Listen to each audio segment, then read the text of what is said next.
The podcast you are about to listen to contains at least one of the following: strong language, disturbing topics, abusive opinions, generally things that aren't appropriate for little kids or overly sensitive people. So, if any of that stuff's going to get your nose out of joint, this is your chance to turn it off. Welcome to I Had to Say It, the podcast where I talk about things that I feel need talking about, and sometimes they're not getting the attention they deserve.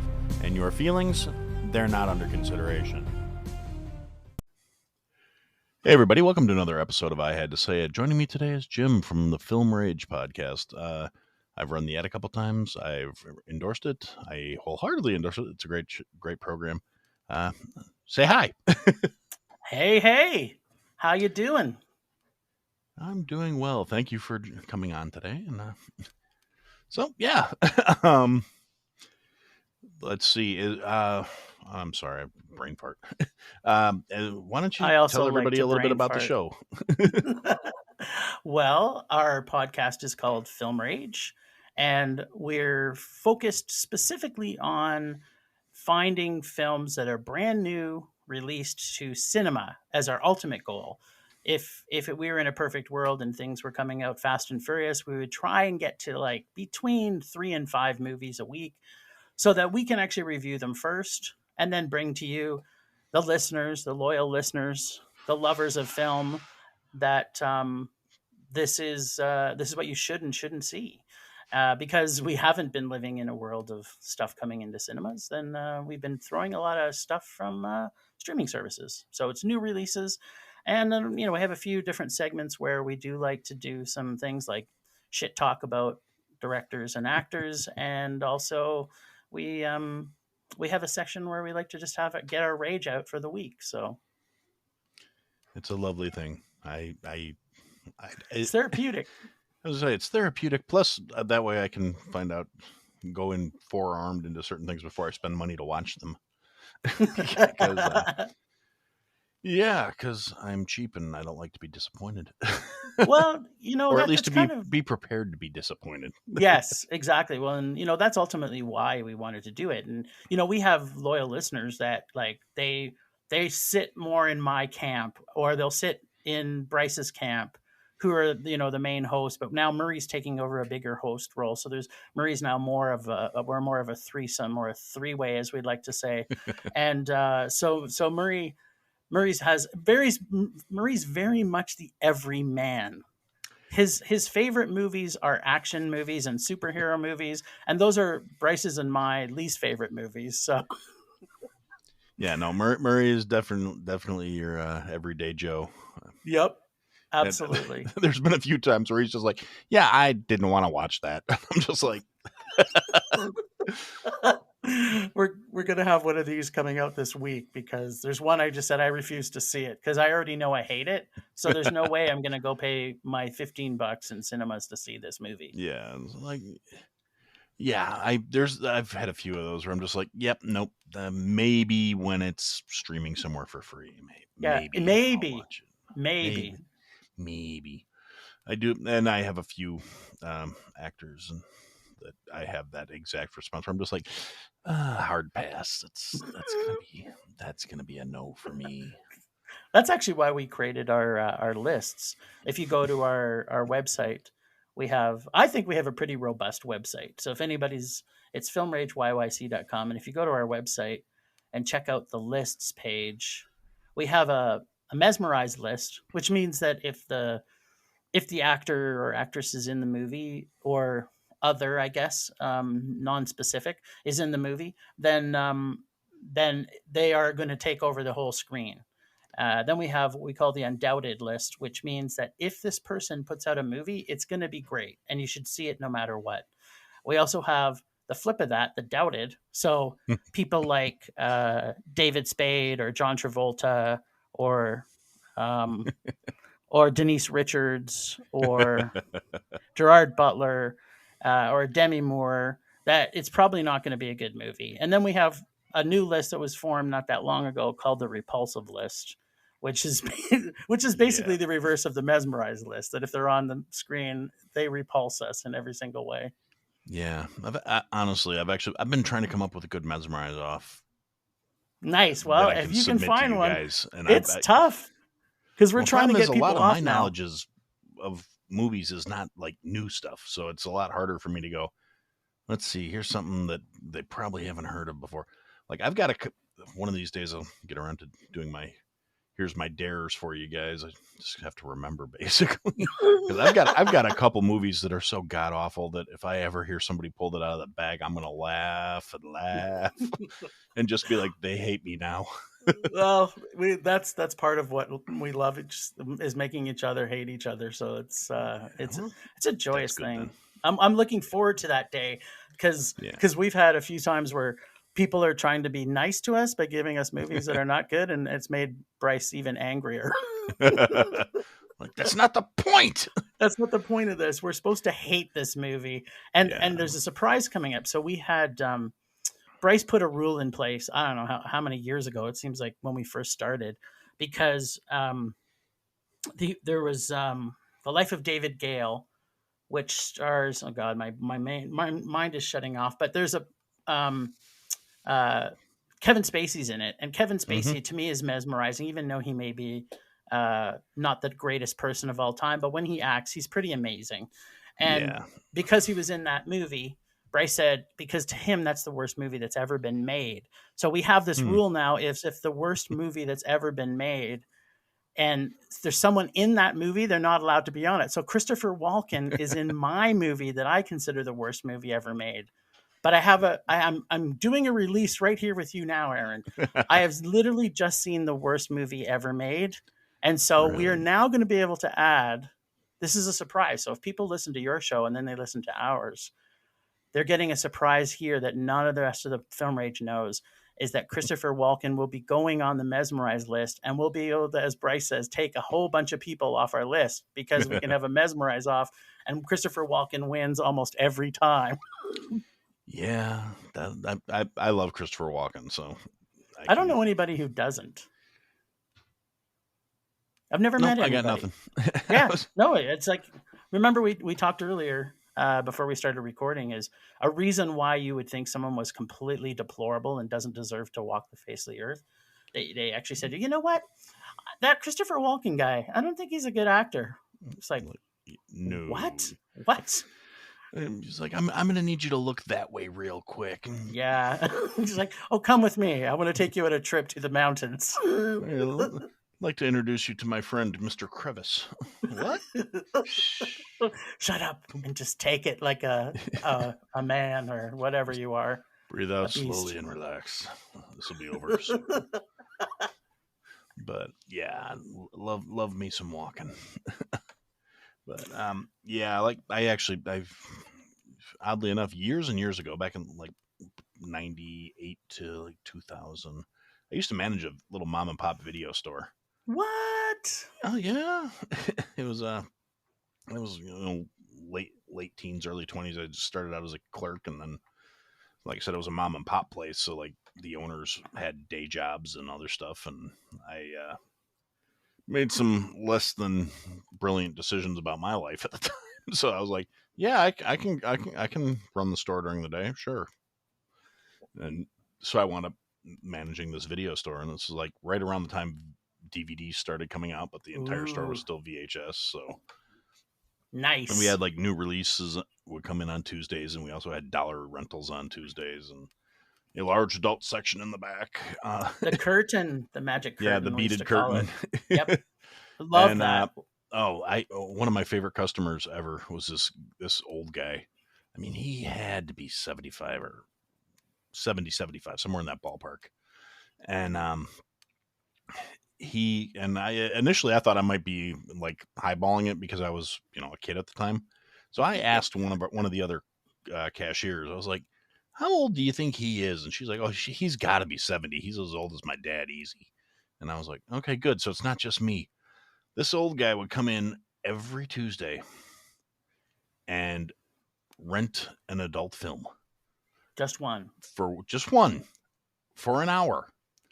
He would pick it up and he would bring it back.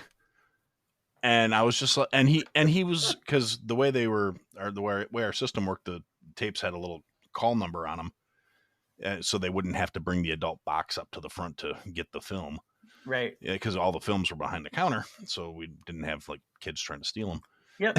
And Which makes sense. yeah, so he would just come up and say the number. He wouldn't even go back in the room just because it was just the next number up every day. He had And if this that one marked. happened to be out, it was, and so he was just going through the list and working his way through our adult film collection. And I finally let my curiosity get the best of me, and it was, I'm 20, 21. How professional am I at that age? I was just like, dude, I gotta ask. Every Tuesday you come in, you spend $1, you get an adult film for an hour. I'm like, you realize you could have it for like all day and bring it back tomorrow, and it would still only be $1. Like, I'm not trying to pry. And he's like, well, see, I drop my wife off at the salon, and I stop here, and I get the movie. I go home, I watch the movie until it's time to go back and pick her up, and I come back, and on the way to go pick her up, I drop it off. And I went, oh, and so he taught you a valuable lesson about being married in the future. Yeah, and I'm like, so this is just between me and you. It's our little secret, right? And he's like, yeah, more or less. So, okay. And then I got to thinking, I'm like, still watching porn at 70. Good for you. Yeah, man. That's isn't that Jeff Foxworthy's big line? Every old man in the nursing home walks around and says, I want a beer and I want to see something naked. I want a beer and I want to see something naked. Not that. Yep. Loves me some Foxworthy. Not wrong. I'm pretty sure I'll be a dirty old man when I'm old too. Oh, well, depending on who you ask, I'm already old, but I'm like, I'm not that freaking old. Shut up. I'll take the old. Yeah, we earned this old, buddy. Don't discount our oldness. As we worked hard for this oldness. Yeah, and you should never underestimate the old guy because he got old for a reason. Otherwise, he wouldn't be around. That's what I tell my kid and his friends. I'm like, don't get the wrong idea. Don't underestimate old guys. We'll kick your ass. We have money to be able to pay someone to kick your ass too, so that's another big difference. Well, I'm with my one son's friend. My son's one friend, I should say. I get my English in proper order here. My son's one friend is because I only have one son. Otherwise, the context could be. Anyway, I'm getting sidetracked. My son, one of my son's friends, he's a little knucklehead, and they're in their early 20s now. And we were talking about something last summer. He's like, well, Pops, you might be slowing down. You might be losing a step there. I said, yeah, but you got to understand something. I'm old enough where I can afford lawyers and bail. I'm just going to shoot you. And he got this look on his face, and I was like, yeah. And on top of that, you're in my yard. So you still live in Illinois, right? Yes, sir. And are you right in Chicago? No, I'm about 48 miles outside of Chicago. And is Illinois one of those states where you can shoot anybody that's on your lawn? Yes and no. Okay. I love this about the U.S. It's not as I'm gonna get some schooling here. Yeah, we're not. Illinois actually, as far as gun control laws, has some of the strictest gun control laws in the United States. Okay. The general, and which is funny because, as far a little schooling on Illinois, the state itself is pretty good sized. It takes about 9.5 hours to drive from the northernmost point to the southernmost point of the state. Yep. So decent sized chunk of land. But once you get outside of the urban areas like the state capital in Chicago, which to the surprise of a lot of people that aren't from around here, Chicago is not the capital of Illinois. No. It is just the most populous city in Illinois. It also takes 9 hours to get across Chicago. I learned that the hard way. Yes. The fucking toll road. There's been days.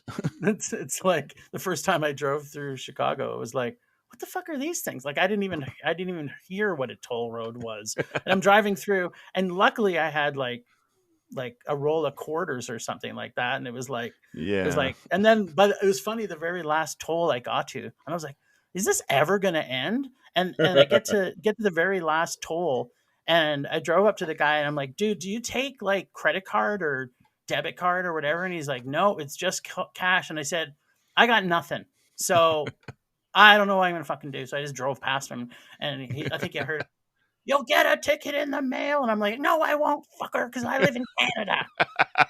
And so now, of course, I can never drive through that $1.25 toll that I should have paid 10 years ago. Yeah, no, it's not that big a deal. I mean, they'll send you a ticket in the mail, and you can get a bench warrant for it. So if you get pulled over after not paying it, until then you give them that $2 and tell them to fuck off. So you think I should try it? You mean I've been afraid to drive through Chicago all these years because of that $1.25. You think I should take the chance? Well, you still got the same plates. I mean, yeah, I do. Okay, well, yeah. Then I mean, realistically, you could just be like, I never got the ticket. I didn't know. You got to put on the extra. You got to put on the extra. You got to put on the extra Canadian. I'm choking on my own words. You gotta put a little extra Canadian into it when you talk to them. Look, I didn't know there, I never got the mail, Hey, that's like a Wisconsin Canadian. That's like living on the border. I'm originally from Wisconsin, so and my mom lived in Green Bay for a while, and I'd go up there to visit, and yes, I heard a lot of that when I was up there. I'm like,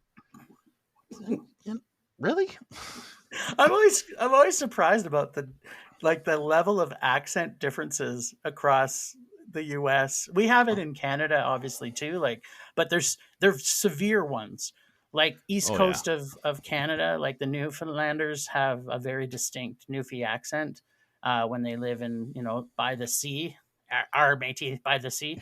Yeah. And then the Torontonians, because I grew up in Toronto, Torontonians, and actually when I moved from Toronto to Manitoba, when I was like in my teens, and they're like, you're from Toronto, aren't you? And I'm like, yeah, how do you can tell? And he's like, because you got an accent. And I'm like, what are you fucking talking about? I got no accent.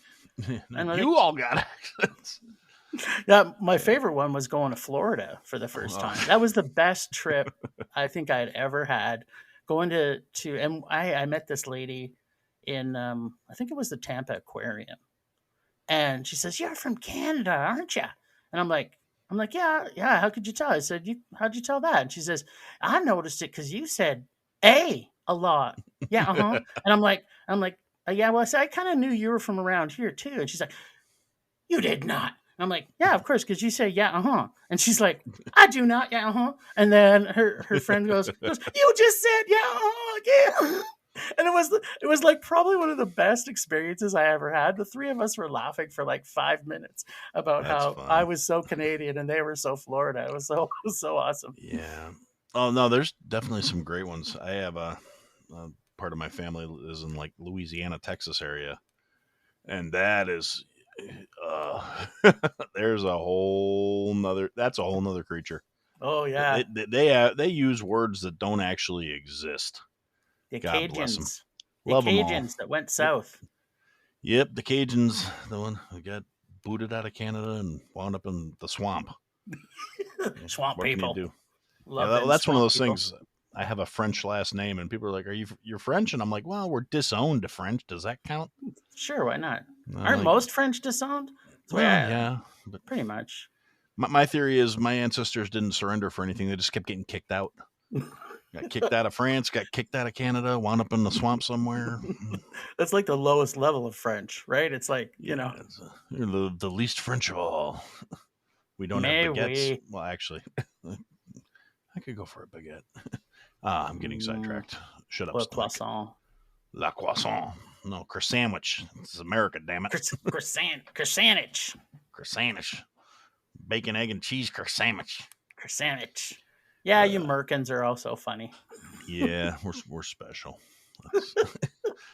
I'm just calling it how I see it. Yeah. So have you had a Canadian on your show before? Actually, yes. a couple of them at this point. Sweet. I was talking to somebody about that the other day. I was like, it's funny how many of my podcast cohorts that I talk to are Canadian. And I'm not saying that is it's like, oh my God, I'm talking to Canadians. I'm like no, that's cool. I'm making up for some of my shenanigans in my youth where I did not necessarily leave a good impression in Canada. I've heard some So of those stories on your podcast. yeah, there's more. That was just those are just the more glaring ones. Glaringly obvious ones. Nice. Yeah, but like I used to go up there, occasionally go fishing and stuff like that. That's any. I don't know. Maybe it's just because I was younger and didn't mind spending like 7.5 hours in the car just to go fishing. So I was like, yeah, okay, we're gonna go for a ride. And next thing you know, Well, we're at the border. And as back Canadians, we're so back in the used to old it. days, It's funny. People will go yeah, like, oh, like I've got to drive all the way to so and so, like in this city in my state or whatever, and you're like, that's like a 3 hour drive. That's like something we do like for an afternoon. Like, hey, you want to go for ice cream? Let's drive 3 hours. yeah, and oddly enough, I mean, maybe it's because I grew up in Wisconsin. It's just close enough where it's a similar mindset. I don't have a problem doing that. It's like, yeah, you want to go to dinner? Where are we going? Well, it's about 4 hours, but trust me, it's totally worth it. Oh, totally. And Especially if and it's then barbecue. can't do that quite as much anymore because my wife is less inclined to want to spend all that time in the car. Maybe it's just With you, with with me. Yeah, you in particular. yeah. Like, do we have to listen to this? Yes, I'm behind on my listening. This is what we're listening to. Yeah, that's the problem when you have too many friends that are podcasters. You have to make sure you get every podcast in. Oh yeah, no, that's and ironically enough, that's the other thing. The last couple of weeks, I'm so behind just because I've been really busy at work doing stuff where I could not listen to anything while I was doing it. I had a bunch of like phone calls and Zoom meetings, and I'm like, okay, I have to actually be here and like attentive. So or with the Zoom meetings, it's like I have wireless headphones that I wear at work, and when I'm doing stuff that doesn't require me to interact with people, I'm listening to podcasts. When I am doing stuff that requires me to interact with people, I'm either doing the Zoom calls or whatever through the same set of headphones. So it's kind of funny. Several of my coworkers have gotten to the point where they'll walk up to me and try to get my attention about something. They'll be like, "Phone call or podcast?" I'm like, "Oh, wait, podcasting. What's up?" I can talk. I can pause this. Yeah, like these can be paused. I'm not if I'm occasionally going then it's a phone call. So and I'm like that's my indicator for you guys more than the person on the phone because I'm pretty sure they don't want me constantly going but on the other hand, fudge them. Oh, fudge them? I said fudge them. Yeah. Well, Fudge 'em. I don't want to be inappreciative of the people I'm talking to on the phone at work because it's usually the reason I have a job. So I try to contain my ire when, like I said, I put my professional hat on and I'm a good boy and I'm professional and I'm actually pretty good at it. I mean, not to toot my own horn or anything, but I am an amazing customer service person for some Nice. odd reason. I can turn it on where I'm like, okay, yeah, look here, we're going to get you through this. What I need you to do is here's the details, and because part of my job is correcting things they're doing wrong. Yeah. But you have to do it in such a way as they don't resent the fact that you're telling them that they're doing something stupid. Right. It's like, So, yeah, I absolutely respect you as a human, even though you're stupid. yeah, But you're really stupid right now. it's like, look, I know you're lying to me. You know you're lying to me, but we're both just going to pretend like you're not lying to me.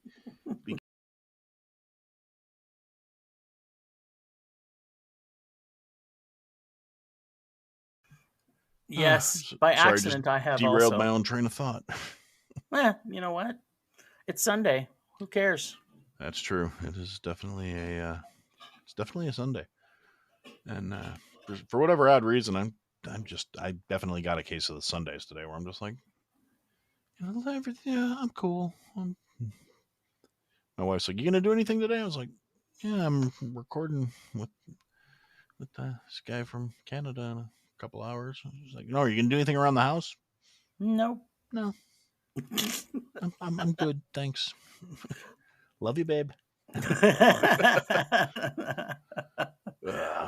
She's pretty cool about that. I mean, I try not to let her get too much of an ego about being cool. I generally just don't tell her. Yeah, you don't want them to get a big head about it. Oh I yeah, know. no. It's like I'm terrified that at some point she's going to wake up and realize she could do better. But I can say it here because she doesn't listen. So, Yeah, exactly. Like, shh, that'll also be our little secret that yeah. that I know she can do better, and so do you. But she Uh, doesn't I, get to know that. yeah, I think a lot of us feel that way. That she could do better. Just a Uh, general understanding of the world right now. We can yeah. disagree on a lot of things, people in this world, but there's one thing we can all agree on. Yep. That. Aaron's wife could do better. Yep. Both a little older than probably most of the podcasters we know. Uh, you have been saving so you can retire, and now you don't have money when you need to still can be making that money so that you can retire, right? Yeah, no, that definitely moved the peg back a couple of years on that one. Barring some really amazing fortune on my part. I mean, hey, everybody, go buy a shirt. Yeah. So I can make $4 times 4 people in a year. Yeah, that will at least buy me a half a tank of gas if everybody that listens to the show buys a shirt. Mom, I'm talking to you. Yeah. Yeah, come on, mom. Yeah. Yeah, If well, only my mom would listen to one of my podcasts. oh no, I'm actually perfectly content that my mom doesn't really listen. My stepdad does. Um, Oh, does he? yeah, which I always thought was pretty cool. Um, but yeah, I don't think my mom does. I don't think she likes how much I cuss and stuff. So Yeah, actually, I actually, I know for a don't. fact she doesn't like how much I cuss. Yeah, I don't think my It mom comes would up on like a it. fairly regular basis. Do you have to say the F word so much? What do you mean, fuck? Yeah, probably. Fuck no, mom. I don't have to, but fuck, I love to do No, I it. Fuck. fucking love saying it though. And besides, it just doesn't have the same ring if you call somebody a cunt without saying fucking cunt. I mean, that's Yeah, exactly. My mom's big thing is because like she's like I don't want to say she's super. I have this expression that's ultra right Christian nut job, but yeah. she's the Christian nut job, but she's not the ultra right Christian nut job. Which is a So more moderate Christian nut job. right, she's just a regular walking down the street Christian nut job. Okay, yeah, and I have a few of those in the family as well. Um, yeah, it's actually kind of funny. My family is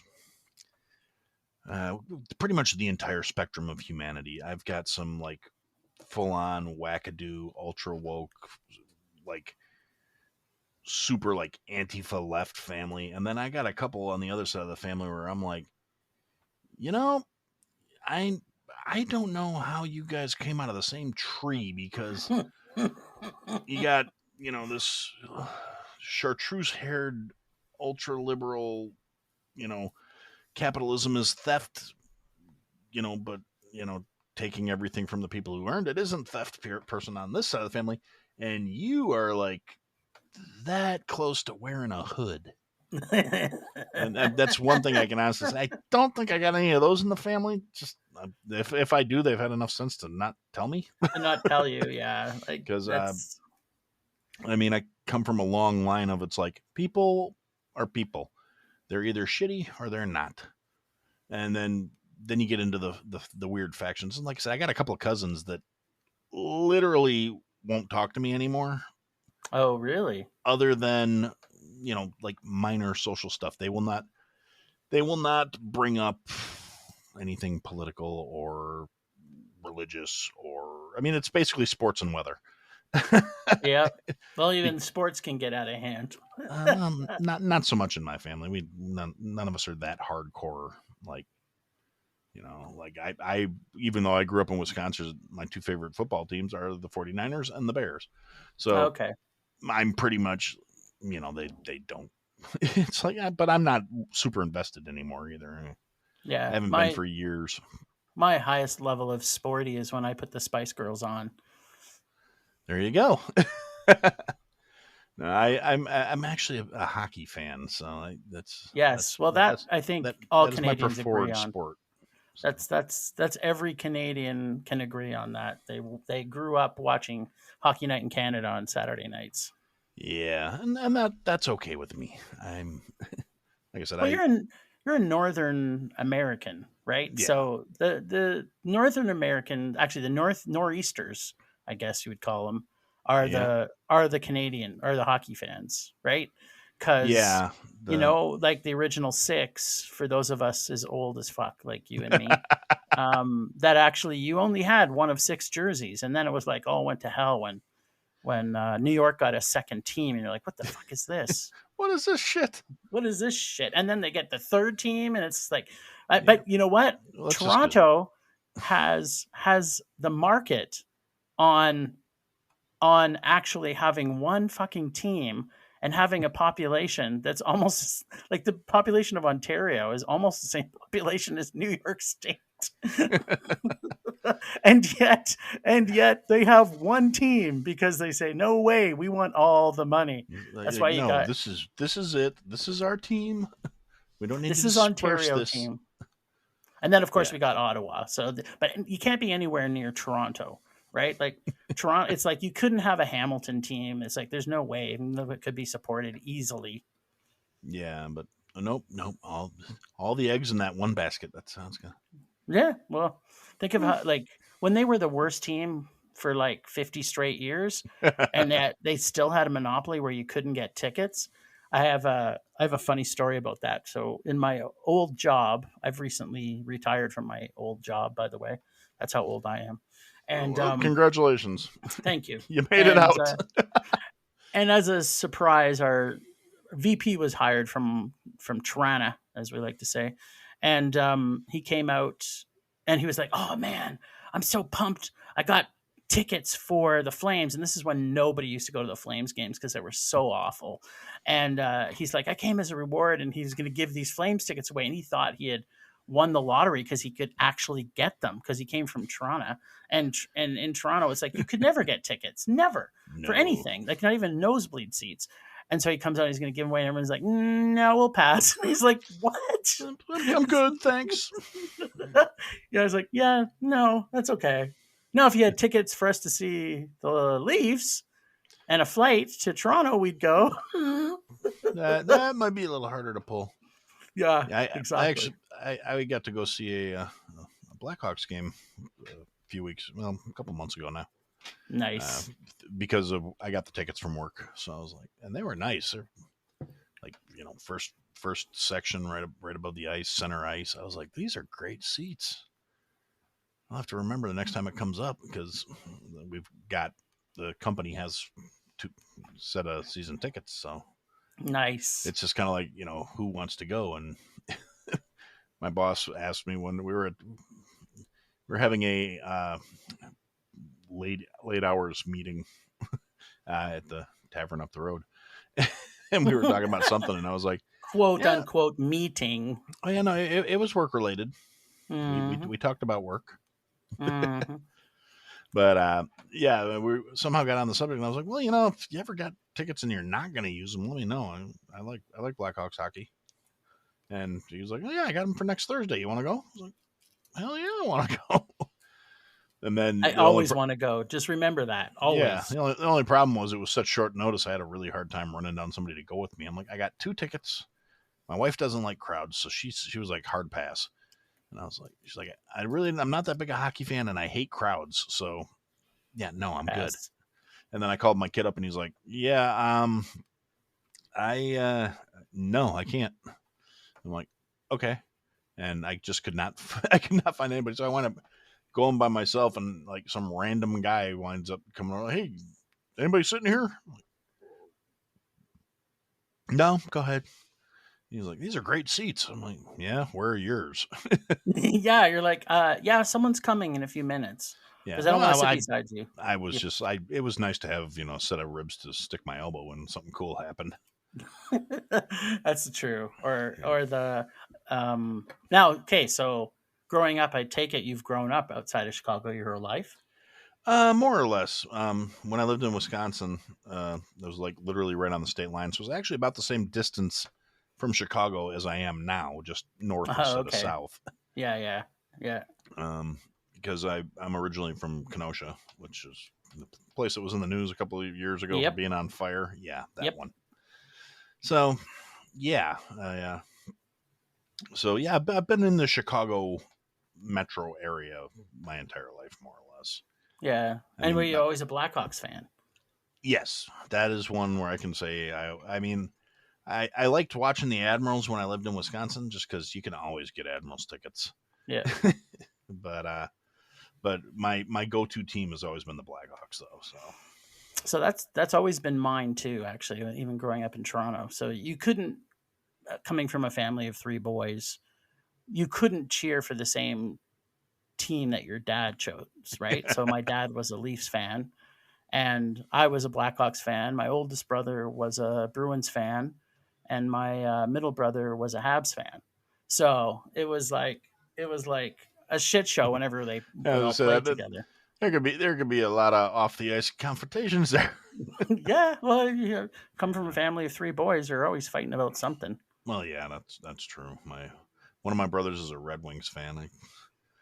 Ugh, Red Wings fans are the worst. He's a yeah.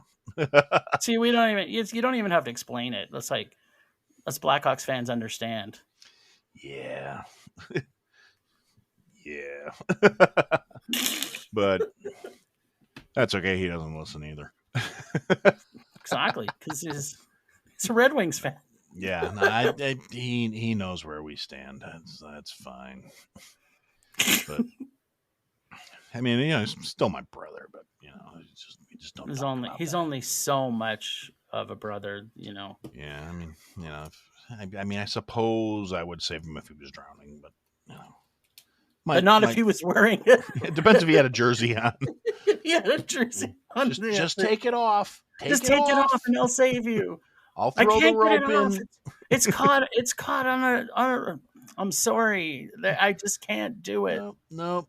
Sorry, I cannot pull that out of the water. That's where it belongs. Bottom of Lake Michigan. Nice. So we were going to talk a little bit about the state of the Canadian politics. It's Canadian politics.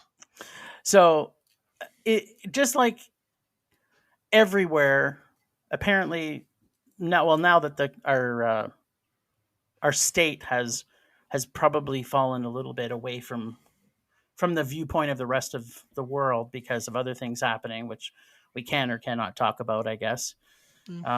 Whether or not we're all going to war here in the next week, but I don't think we will. But I don't think we will either. But I've heard a lot of my Merkin friends that have been saying they really feel that we are. So, but we'll talk. Maybe we'll put that to the side to talk specifically about. We can table that for the moment. Yeah, the one that I'm most interested in is foreign investment to fund illegal protests in my country, which actually was a pretty big sore point for me. It happens a lot in Canada. Like I could go on for probably 7 straight hours about the protests with our oil and gas, because I live in an oil and gas city, and it's our livelihood.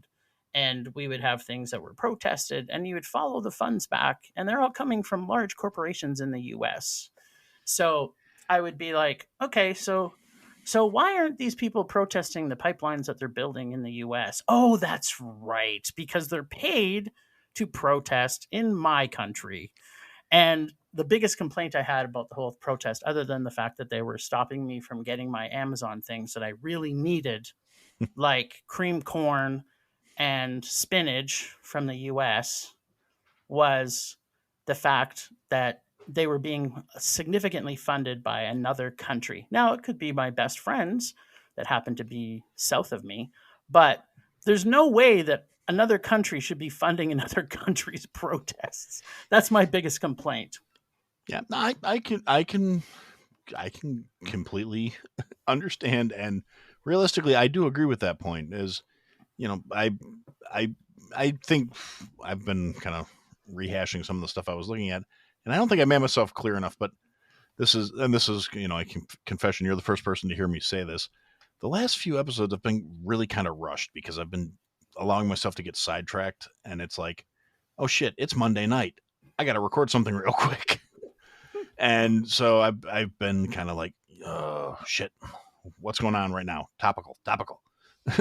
And so I didn't necessarily convey myself as clearly as I would have liked, particularly because I'm doing it after like a 9-hour shift. And I think you're understanding why I brought that point across then, because as you know, I listen to your podcast. Oh, I know.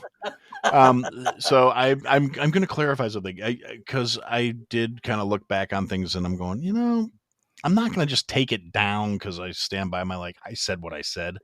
Yeah. But at the same time, I didn't necessarily convey myself. You had to say it. Yeah, that's more a heat of the moment. Did not make myself as clear as I would have liked. And my whole take on it really is it's also my stance on American politics and interaction with other countries in general. We got enough shit we need to fix here before we start worrying about trying to fix the world. We're not supposed to be the world's police. Mm-hmm. We want to be role models or whatever, because there's enough people out there like American #1. We still yeehaw, God, in contrary of any opposing, facts that may say, yeah, we're not exactly king shit a turd mountain here. And if we pulled our heads out of our ass and got done jerking ourselves off quick enough to go, hey, realistically, we got a lot of shit we need to focus on here before we worry about everybody else. My general ire is, or not ire, but that's the wrong word. Brain's not working properly. Stance? My general stance is these guys should have the right to strike. I don't agree with the forced mandate policies in general. You want to strike, go on strike. I don't think they should have been blocking roads. I don't think they should be getting funded by out of country. I think that is their business, and they need to handle it internally. We don't want anybody else. And this is for the people who are sitting here going, well, Aaron, you said, no, here's the thing. We don't want other countries pissing in our pool. We don't need to be going to other places going, here, I brung chlorine, so it's okay. No, it's. And a whole shitload of chlorine. $25 million worth of fucking chlorine. Yeah, and it's so that is the way I feel about it. It's like, I feel like these guys, if they're upset, they have a right to make their voices heard, to show their stance. If you want to strike, I mean, this country, our country in the United States was, for a long time, was very pro-union and very supportive of these things. And I think you have the right to express when you are dissatisfied with a situation. Yeah. And I think doing it peacefully and not burning down cities is a really good start. And I mean, the honking could be a little obnoxious, I'm sure.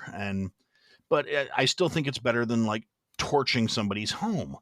Yeah. And that's one of those sticking points in my mind where so many people that are saying, well, this is horribly wrong and they're a menace, they're terrorists. That's the part where I started really getting you know what? Fuck all of you who are saying this, because you're the same people that were completely supporting violent, destructive riots and looting because it was on your side of the aisle. And I'm not okay with that. Like I said, if you want to sit around and be obnoxious and annoying, as long as you're prepared to have somebody tell you you're being obnoxious and annoying, that's fine. Don't, I said it before. I did correct myself, I think, in the last episode.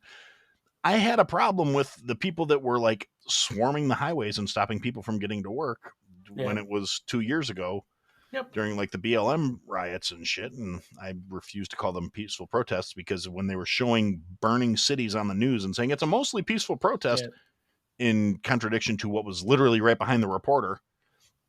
I don't want to, mollycoddle that. But at the same time, when they were swarming the roads, and I was like, that is the dumbest shit I've ever heard of, because the only thing that is stopping them from getting run over and turned into roadkill is the fact that the guy behind the wheel is decent. And there was footage of them trying to pull truckers out of their vehicles. I'm going, that right there is a better human being than I am, because I would have just dropped the clutch and run them all over.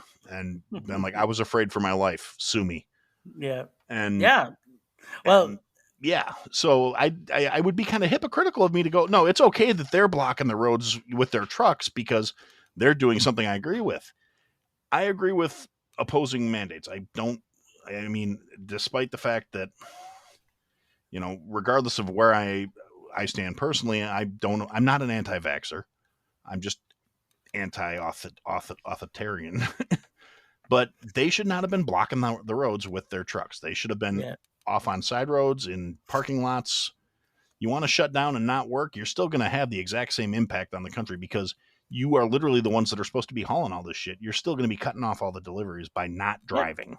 Yep. If you're And 10%, but here's the thing, Aaron, that people forget. There's two things mostly about what you had communicated. This is such a small percentage. They talk about the statistics about being 10% of our truckers were not vaccinated.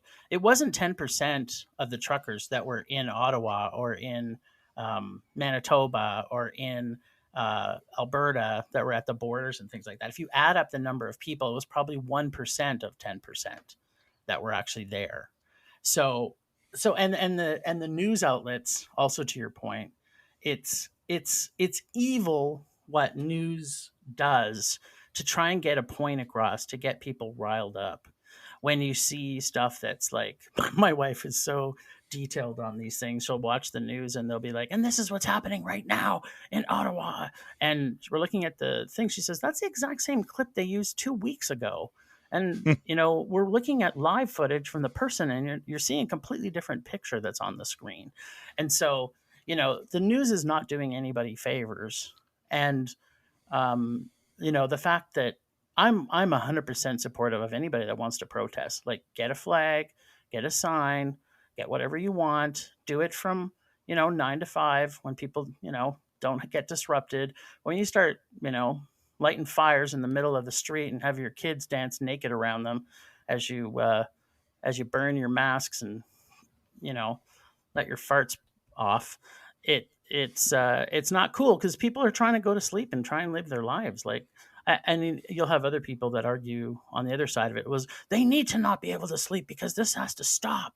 And I'm like, yeah, well, you can still protest and allow people to live their life. You're choosing your life to protest, and I may or may not agree with what you're protesting, but when you start affecting your other people's lives, not cool. Yeah, that's like I said. I agree with that.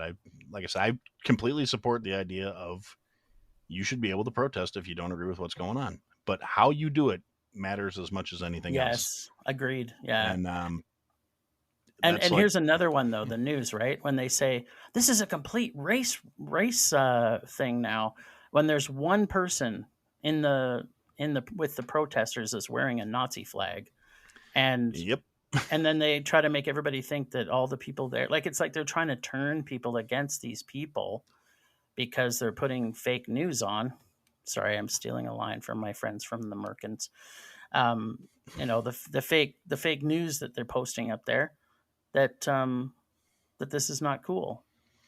Yeah, it's and then people complain about disinformation, but it's like disinformation is coming from the actual media. I mean, Yeah, on every side, right? Like, yeah, like I kind of stopped, and I know you've said this on your show too. I don't believe anything that the media tells me. I do my own research.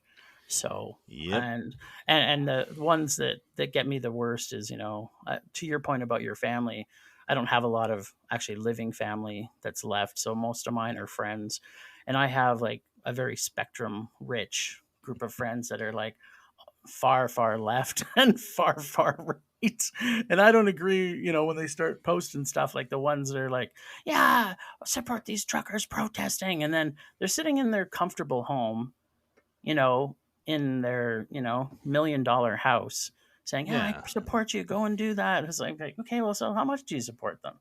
Get off your fat ass and go down there and start picketing? Or you just want to say you want to support them because you want to prove everybody that you're a right-wing and there's a lot of, like, what's the term, virtue signaling. It's one of those other things I hate, is where it's like, oh yeah, I'm completely 110% behind the, well, really, you're getting a lot done from your couch. Yes. I mean, shit. I mean, honestly, I've developed a mentality, particularly when it comes to like social media posts and stuff.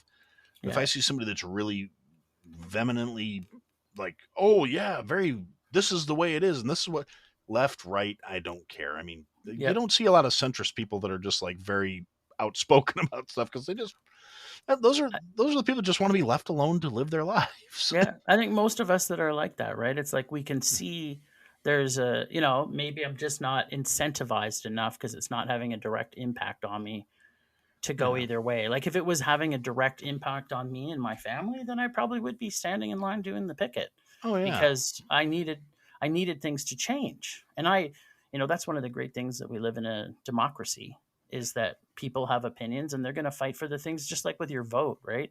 My vote now as I get older is going more towards green initiatives because that's the most important thing that is a legacy that I want to leave for my kids and my grandkids is that I don't want to leave this planet like destroyed and that if you've ever seen the movie Soylent Green, I don't want to leave my future offspring to living in factories eating people. Yeah, exactly. Yeah. Right? So I want the planet to survive. What kind of a legacy are we going to leave? Yeah. Actually, we were just having this conversation with somebody the other day, and it turned out we were both kind of coming at it from opposite directions, but it turns out we had the exact same cynical answer to the question, even though what's the answer? I want to hear this answer. This individual and I, it's one of those people I generally avoid political conversations with because we generally see things differently, but somehow somebody else had brought up the whole, Green's initiatives, this and and it was very much, we were both kind of like, and I'm totally, yes, I think I did an episode about it. This is the only planet we got. We have to be better stewards of it. But conversely, and this is where this guy and I were like, yeah, we both said pretty much the same thing. The planet's going to most likely snap back from anything we do. We might not be here to see it, though, because you've got to figure we got hit by a planet killer asteroid at one point that I'm pretty sure that's what took out the dinosaurs. There's too many gigantic craters. Yeah, and I would agree. The physics and the math is there. It caused ice ages. It killed off 95% plus of the life on the planet. Yep. Where little tiny critters survived and then came back. There's no reason the planet won't necessarily snap back. We just might not be here to see it. Oh, exactly. Like humanity may be destroyed, but But do we want to be the ones? Like, I don't know. That's the thing. I don't want to be the one that does it. I'm just.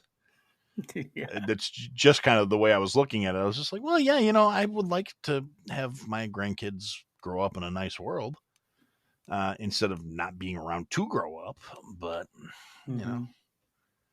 but don't try and tell me you're trying to save the planet. You're trying to save the species.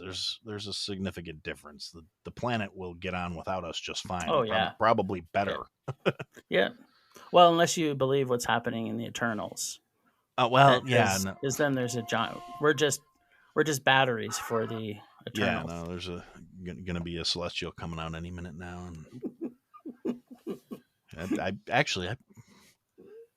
is it weird that I would actually kind of want to see that? I mean, the whole planet dying thing would suck, but it'd be kind of cool to watch some giant creature raising up out of the ocean, like exactly. And the big question is, could you live inside it? Oh, that's a good point. Right? Like we all think that, like this is going to destroy our planet. But what if it opens its mouth long enough for us all to climb in and then we just, go wherever it goes? We could be like white blood cells and stuff. Possibly. These are the reasons that my cohorts on my podcast think I'm a fucking idiot because I come up with shit like that. Well, see, to me, that's a perfectly valid question. I mean, yeah, I mean, that could work. I mean, I may not like it, but yeah, maybe kind of unpleasant. You get lower intestine duty or something. Yep. How's it going? Another shitty day at work. But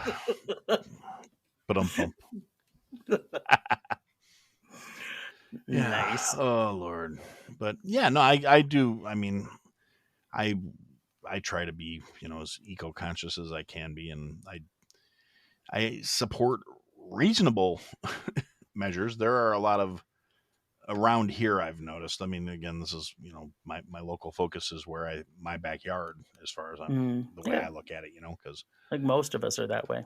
This is what affects me. And like I said, I don't think we should be policing the world. I don't think I think, like I said, I think you want to be something, try and be a leader, not a sheriff. I mean, show people why you're right. Don't just try and force your shit on everybody else. But there have been some like absolutely ridiculous things proposed around here, and I'm like, do you realize how fucking dumb you sound right now? I mean, you're making these bold, sweeping statements on how fantastic this concept is, and only because you were told that concept is fantastic, and you haven't done a lick of research on your own, and B, it's like, you know, step A is this, step B is we don't know, and step C is success, and it's like you don't even have a fully developed game plan, and I mean, there are so many things that are being just glossed over, or not looked at because they're not the like, hey, this is a brilliant idea. Like I am, Like biofuel, for example. yeah, Clear cutting biofuel. forests to create Biofuel is awesome. Yeah. I was looking at buying a diesel truck specifically so I could recycle fryer oil. Yeah. But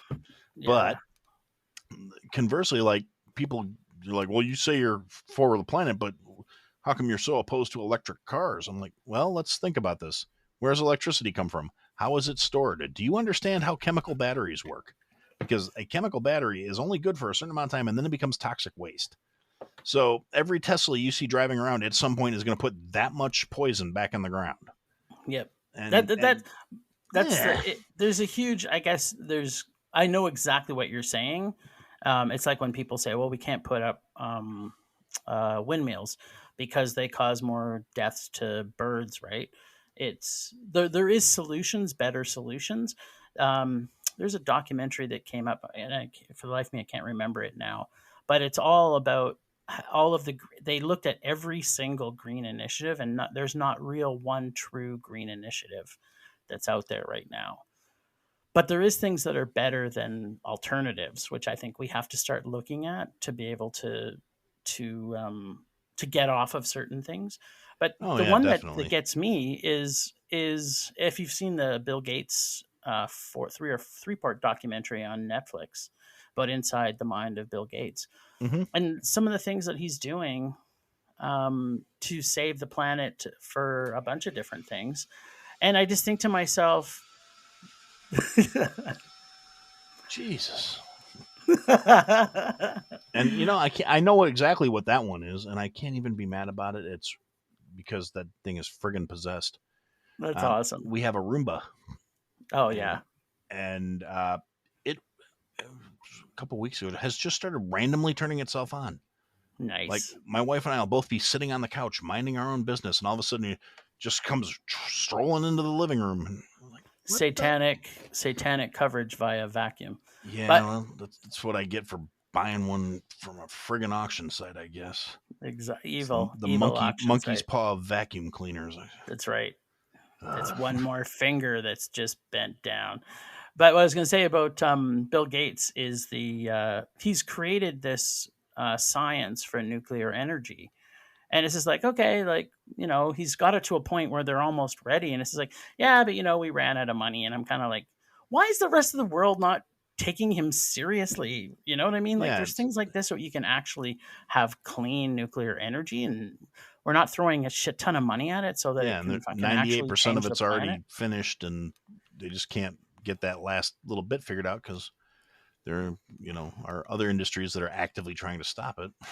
Yeah, or the toilet ones that he's created so that you can actually eat and drink your own piss and shit. And I'm just like, why the fuck isn't that? I mean, there's this stuff that seems so out of the box, but that the world should be putting a hell of a lot more focus on. I'm sorry, take another 2% of my taxes to know that I can eat my own shit and drink my own piss next year. I'm on board. Or conversely, stop taking my taxes and let me decide where the money's going.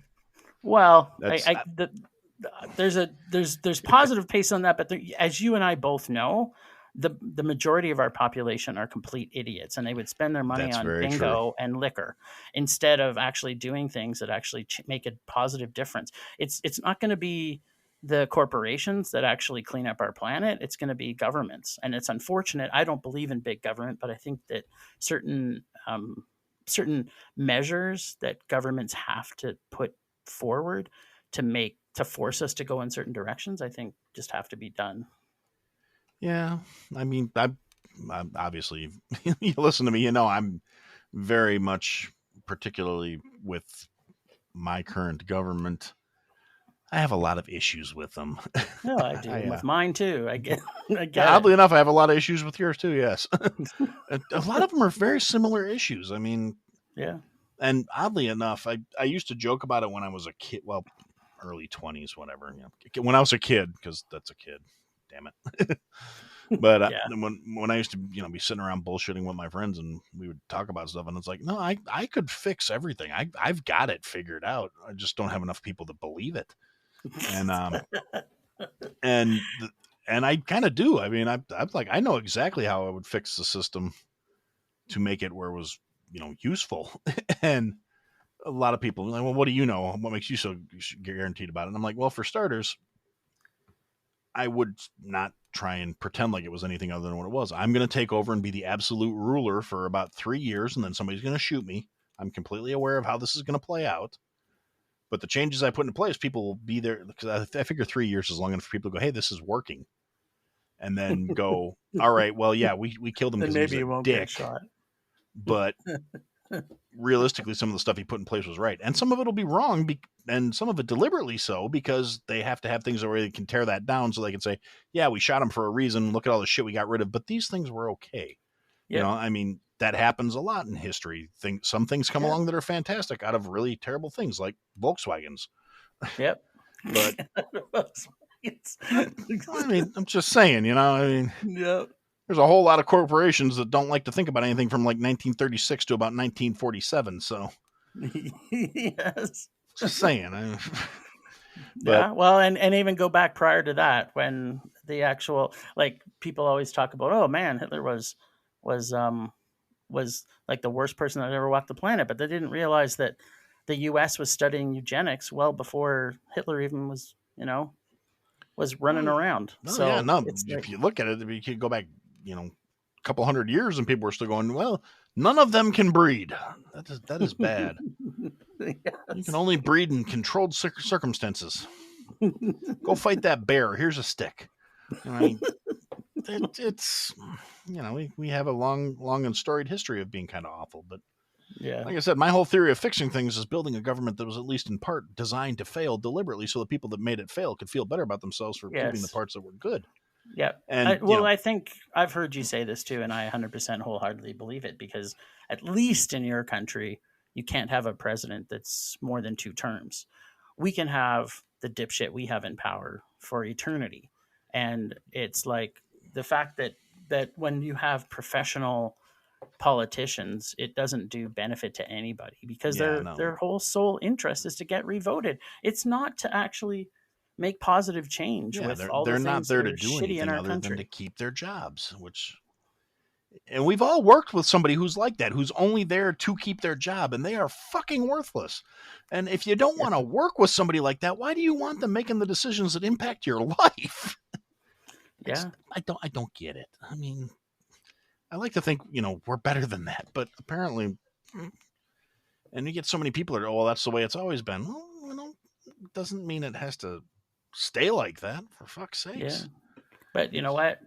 This was a line from a movie, and I can't remember for the life of me what the name of the movie was now, but it ultimately sums up my full belief in humanity, which is everybody is at least medium shitty.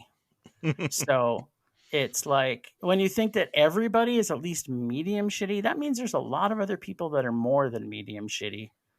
Yeah, I mean, if you get that average shittiness, I mean. No, I'm saying everybody is at least everybody medium shitty. And then above, then there's a lot of people that you go, wow, they're shitty. And if you're a medium shitty and you're looking at somebody that's shitty, yeah, I mean, I can, that checks, that tracks.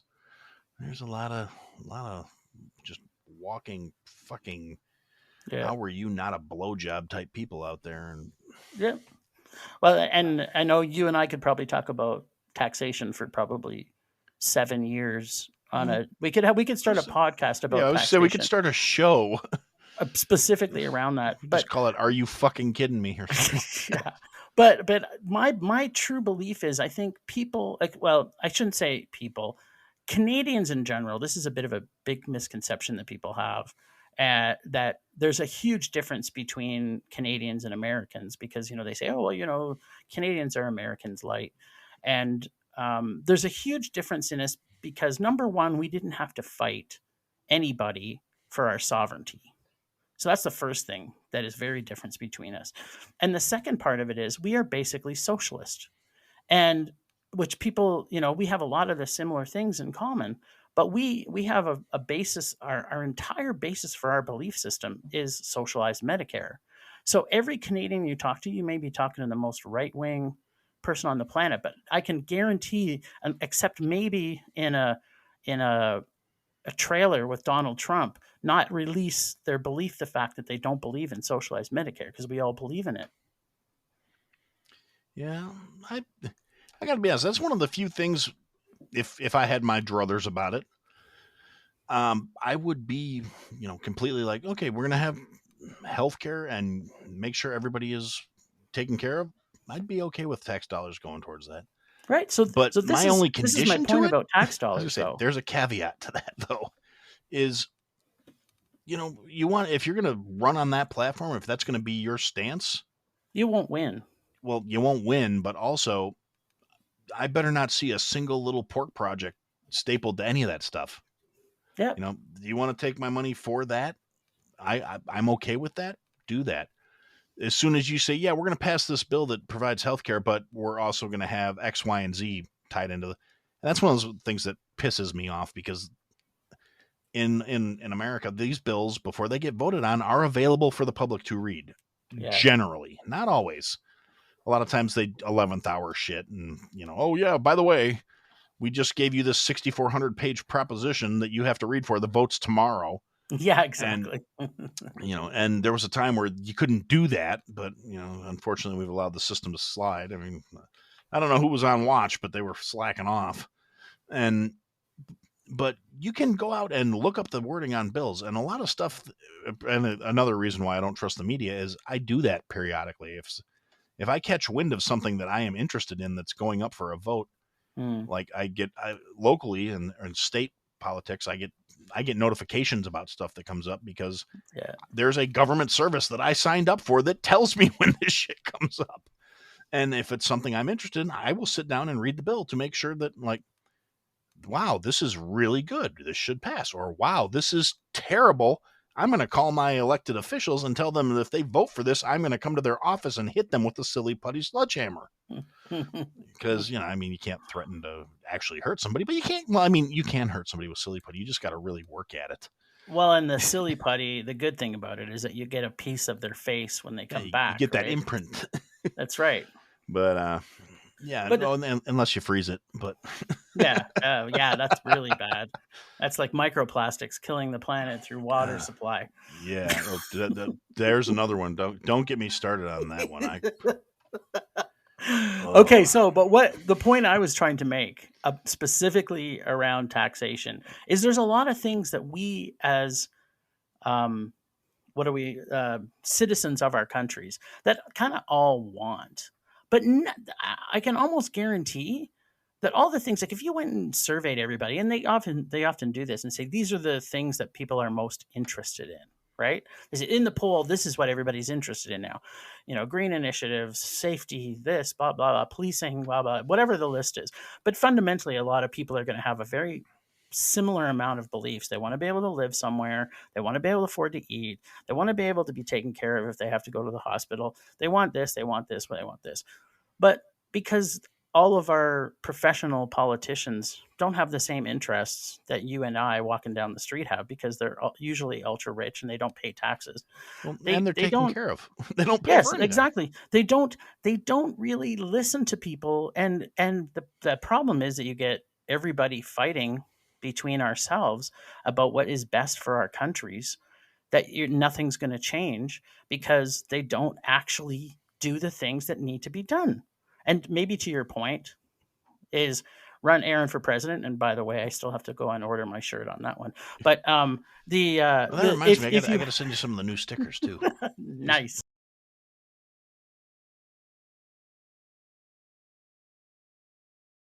I think that's the problem with politics in general, is that it doesn't ever get through everything that our countries need to have done. It's just a little piece of shit that we get thrown at us. And then because we don't trust where our tax dollars go, we don't want to vote for certain things because we know, oh, you're going to put taxes in place that Yeah, really and, don't go towards the initiative that they need to go towards.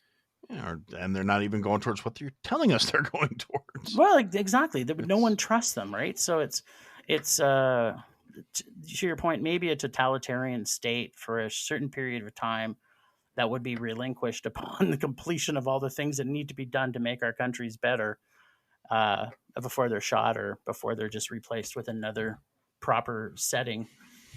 And you know what? I'm sorry, but I had to say it. Yeah, no, that's nothing to be sorry for. And I'm Canadian. It's like what we do. It's like, I'm sorry for everything. I'm sorry. Sorry. But, yeah, there's something I heard a while back where they said the biggest problem with positions of power is the people that are attracted to it are the least worthy of it. Oh, of course. It's same as I priests. wholeheartedly Don't get me started believe about don't get me started about the Catholic Church. Yeah, I used to be an altar boy, believe it or not. Oh, I don't even want to know what happened to you. I'm still sorry for you. Oddly right enough, now. nothing traumatic. Hmm. I actually, I used to joke about it. I was like, I think I'm going to sue the Catholic Church. I didn't get molested. I feel like I was discriminated against. I mean, what the fuck? Wasn't I? Tell me I'm pretty. Tell me I'm pretty. You're the ugliest altar boy. Well, and I just kind of figured I figured we, just dodged a bullet while I was in Catholic school. And apparently not. I found out, I don't know, in my early 30s. I was talking to my kid brother about something. And we were talking, and something was on the news about the Catholic Church. And I was like, yeah, it's a good thing we didn't have a creepy kid toucher at our church. And he was like, we did.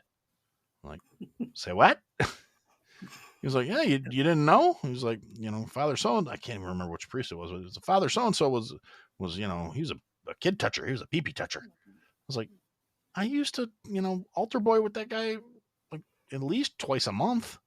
He never molested me. What the fuck? And my brother was just like, well, dude, to be fair, you were bigger than him by 7th grade. I was like, there you go. You know what you now need to get? He was a little more diminutive. Beside the Aaron for president shirt, is you have to get a shirt that says, I'm Aaron. I'm unmolestable. Oh no, I don't want to roll those dice. I still wind up in some dicey situations. I don't come home crying. I don't want to talk about it. I'll be in the shower. You roll up into the hood and you're like, hey, what's going on? Hey, see my shirt? I'm motherfucking unmolestable. Be like, yeah, well, challenge accepted. Son of a bitch. I used to joke like I'm too pretty for jail. I'm like, no, I'm really not. But on the other hand, I don't know. Here's the thing. Every single one of us, this is hope for you for the future, buddy. Every single one of us, completely shaved down to shorn, beautiful skin with a wig on, are all beautiful enough for prison. That's fair. Although on the other hand, I'm pretty furry. I don't think anybody'd be up for that particular maintenance job. Like, dude, get the weed whacker in prison. That's true. That's why I try and avoid prison. I really don't. It's not a. Well, that's one of the reasons I try and avoid prison. I try to be a decent human being. Evil deeds to get to prison thing is also the whole. I mean, I'm not gonna lie and say I'm a saint or anything. I've done some questionable things in the course of my life, but really nothing terrible as far as anybody can prove. I mean, right? If there's no evidence, yeah. I mean, when I was younger, I used to get in a lot of bar fights and stuff, but that was more like self-defense because I don't know what I must have just had a very punchable face in my early 20s. So we're gonna have a two-parter to this shirt. On the front is unmolestable, and on the back, ready for Fight Club. Yeah, actually, that's not a bad idea. Two Although, on sides- the other hand, people might take that as, again, challenge accepted. I'm going Yeah, to beat well. your ass, and then I'm going to do some other things too. Mommy, no. Needless to say, that there will be ass in play. Yeah, definitely. But yeah, I used to be, just Well, we're planning on starting a slap club in the Yeah, I heard summertime. that. So if you decide to come up to Canada to visit, let us know. We'll let you in. I could take a couple probably. Yeah, right. I mean, it's just one of those things that I don't want. At our age, you don't want to be like coming home with bruises to your face, or Yeah. getting vision loss from a punch that maybe someone's wearing the ring too heavy. Yeah, But no. you can survive a few slaps, Yeah, a couple of good open handers. That's not that bad. right? Yeah, if I make it up that way, I'll give you a holler. And if I brave out driving down to Chicago again for my Oh. $1.75. Oh, Then I'll- no, it's not $1.75 anymore. Oh, okay. It's Well, like two something. I'll bring my slap glove Oh with yeah, me. definitely. Oh, you come down this way. Let me know. Grab lunch or something. It'd be fantastic. Yeah, man. Absolutely. But yeah, no, for sure. If we decide to start that podcast Hmm. called Taxation North America Style, Yeah. or Aaron for President on one sleeve and Unmolestable on the other. There you go. Oh Lord, I feel like that's all going to wind up something. Somebody's going to be pointing to that as evidence one of these days. Like, look, this is what's wrong with this guy. He's got a shirt that says unmolestable on it. He was asking for it. What was he wearing? I mean, oh, there's so many bad potential jokes in that. I love it. It's fantastic. Nice. Very much so. Okay. Let's see. Anything else you would like to cover, sir? I'm like you. I could talk for 7 hours. So So could I. That's the thing. and there's not a topic I won't talk about, as you've already kind of noticed that if you bring something up and I feel like saying something about it, I've got an opinion on everything. So it may not be the best opinion, but it's my opinion. Yeah, and there's nothing wrong with that. Like I said, I'm firmly in the camp of you're entitled to your opinions. Just don't think I have to agree with you. Yeah. It's that simple. Yeah. And I judge people, their level of intelligence on the level of acceptance of my opinions. So That's fair. I was going to say, I tend to try and judge people based on their level of intelligence relates into how well they tolerate the fact that other people have opinions. But no, that's just acceptability. That's not intelligence. well, I mean, that's There's There- a lot there- of smart people that. yeah, Well, I there's don't want to. I've already opened my mouth too much about the Catholic faith, so I don't want to. I could do an entire episode about that. I've got one of my very good friends who I've known for since we were like 6, all the way back to Catholic school, like Catholic kindergarten, and Wait a minute, is that an actual thing? Catholic kindergarten? yes, It's okay. I wish I could say I was joking because I was absolutely miserable in that school. Made some Wow. really good friends, but I hated that place so much. Like my mother, God bless her soul, she still to this day will occasionally apologize because she thought I just didn't like school. She did not realize it was that school that I had a problem with, because as soon as I got to like freshman year of high school or grade 9, for my non-American people, because I understand it, we do things very oddly as freshman. What's that? Yeah, I'm always fresh, man. Yeah, no, it's our grade 9 year, and that I went to public school at that point. I stopped being in the Catholic system, and I was so much better about like, oh yeah, I'm going to school, Mom. See you later. She's like, you're not fighting. You're not doing this. You're not doing that. She's like, you're not doing your homework either. I'm like, I don't need to do my homework. I'm fine. But Hmm. I'm not complaining about going to school because I liked going to school. I just didn't like going to that school. And Nice. and as far as the homework went, I was a special kind of pain in the ass. So because I had a basically I have a gift. I still do when it comes to testing. I am Mhm. amazing at testing. I test really well. I just Nice. have motivational issues when it comes to like doing tedious ass homework. Mm. And so I did a few things in my high school career that caused the student handbook to have addendums added to it. And like that were specifically because of my smart ass self. And one of those things was I had a teacher that for one of the upper classmen courses, it was for introduction to accounting. And he said, in this class, you have to work and you have to meet these benchmarks. These are the days where these portions, because basically the whole course was taking like an accounting spreadsheet and going through it and balancing it and getting all the sub accounts and all this other stuff and then putting everything into the computer software that the class used. And he was like, these are the days you have to have these projects done by. But in the description of the course, he didn't say you couldn't work ahead. Mm. So I finished the entire semester's worth of work in the first week of class. And since it didn't say anything about attendance affecting your grade in the class description he gave us, I stopped coming to class after that. Yeah. So why And bother? I've done it all. yeah, and that was my first period of the morning. So I took that extra 45 minutes to sleep in, and like I would stop and get breakfast on the way to school and stuff like that because I was 18. I was like, I don't care. I don't have to go to that class. Attendance isn't part of my grade. And Yeah. he caught me in the hallway one day and dragged me down to the dean's office to get my comeuppance for not coming to class. And I was like completely prepared for it. And we sat down. I'm like, this is what he said the class was. This is what he said the grades were based on. I met this criteria already. I already turned all of the work in. I'll see him for the final. I'll come in and take the test. I'm not going to class anymore. All the work's done. I don't need to be there. And the dean was just like, "Is that true?" And he's like, "Well, yes." And I was like, "Well, he's got you."